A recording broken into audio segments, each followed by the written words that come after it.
Hello, and welcome to this kind of impromptu movie review, where today I'm reviewing the YouTuber movie Adventures in Game Chasing. Now, this was done by Billy and Jay over at the YouTube channel known as The Game Chasers, which I have mentioned time and time again that I'm a huge fan of. I've been a fan of The Game Chasers since around 2015, 2016 was when I was introduced to them, and it's what got me into retro video game collecting for a time. And I instantly fell in love with this show. It's what they do. They've done 80 odd main episodes, they've done some mini shows, as well as they have another series known as The Toy Chasers, where they go hunt for retro toys from their childhood. The two lugheads have been are essentially obsessed with things from their childhood, from the 80s, which they claim to be some of the greatest toys, TV, movies, what have you. Because that's the era that they grew up in. And in 2019, Billy wrote the script for the movie Adventures in Game Chasing, which then obviously he workshopped it with Jay and Melvor, and they done an Indiegogo campaign to raise funds for this movie, which I even donated to. I donated $2 to this movie. It is available on Amazon Prime Video, which is where I saw it, but you could obviously go onto their website to buy a physical copy of the Blu-ray if you want.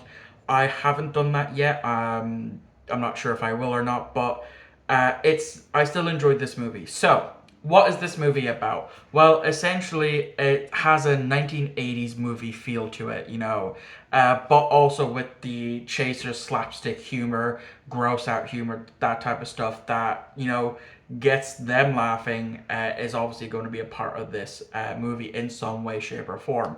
And I really enjoyed this movie. As I said, I've been watching the Game Chasers for years. I know their personality. I know just how much of a love for film that Billy has.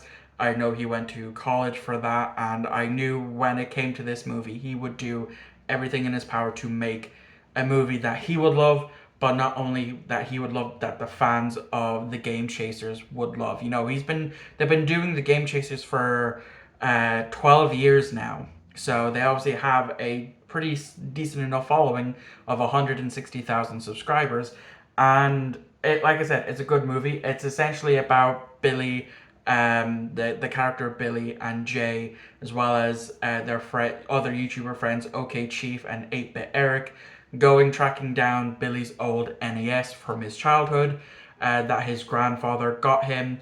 Whilst they're doing that, they're also followed by Game Dave, another YouTuber, and the character of Roy. I'm not sure if the actor who plays Roy has a YouTube channel or not. And so they're following them to get that NES, which we later learn in the movie that Billy's grandfather bought it from Game Dave's character's mother after she sold it for as a punishment for him. Um, so that's how Billy managed to get it for Christmas. And it's a road trip movie, and like I said, I really enjoyed it. There's a lot of funny moments in the film, but there are some things that I don't like about this movie. The main one that I don't like is the over reliance on the spider.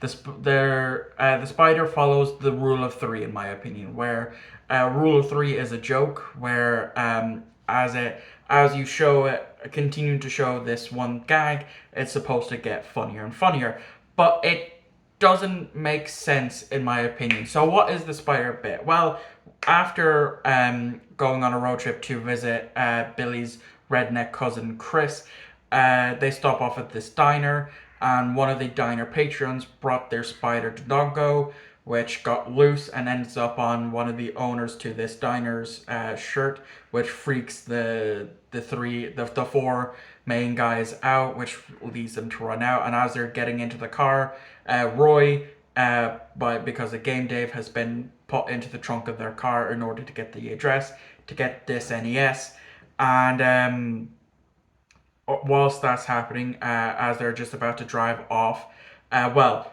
8-Bit Eric is the one that is driving off.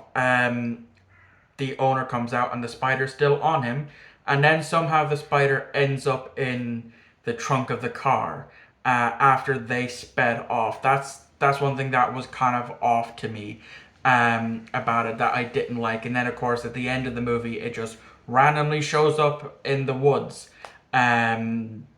But yeah, aside from that, and of course the overreactions from in certain scenes by Jay, by Billy, by Eric and Chief, just didn't feel right, necessarily right to me. But then again, you know, these guys are YouTubers. These aren't actors. They're not professionals. So I can excuse that aspect. You know, it's also a thing of the Game Chasers show itself, of, you know, them overreacting and all that in the interviews and all that, and Billy then of course would reuse it from time to time throughout the episodes.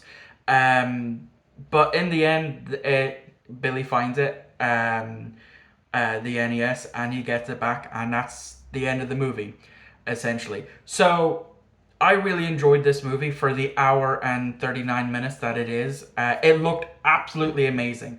Visually, it looked really, really great. There was obviously a lot of special effect shots in the beginning part of the movie, which they actually got a pretty well-known VFX artist to do that, who was a fan of the show, of the Game Chasers. He offered to do it. He's worked on, just off the top of my head, Game of Thrones and obviously the Obi-Wan Kenobi show as well. So he's a pretty well-known visual effects artist. I forget the guy's name, so I do apologize about that. But in the, like, after the opening part of where it's set in the 80s, where Billy gets the NES, it then progresses into this great big visual effects set piece of them. What I thought was going to be just them playing video games, it turns out it wasn't. And then as the movie progresses, you know, they kind of did run out of budget for the effects. So that's a complaint I seen from someone on Letterboxd, and I kind of agree with it. But at the same time, this is a low budget movie, an extreme low budget movie. So obviously corners were going to have to be cut here. You know, Billy and Jay, both of them sold huge portions of their game collection to fund this movie, and I still enjoyed it. I still had a fantastic time. I love the Game Chasers, and I'm really glad that I actually finally got around to watching this movie. It's not going to be for everyone, you know. That is a big thing, you know. As I said, this was made for Billy and Jay and for the fans of the Game Chasers, more so than people who aren't familiar with these guys and their gross out humor. But I still had a great time watching it last night, and yeah, on my Letterboxd, I gave it a 3 out of 5 stars. So there you guys go. That has been my review of Adventures in Game Chasing. I hope you enjoyed, and I will see you tomorrow for tomorrow's video, which is my Corpse Bride review. I'll see you all for that.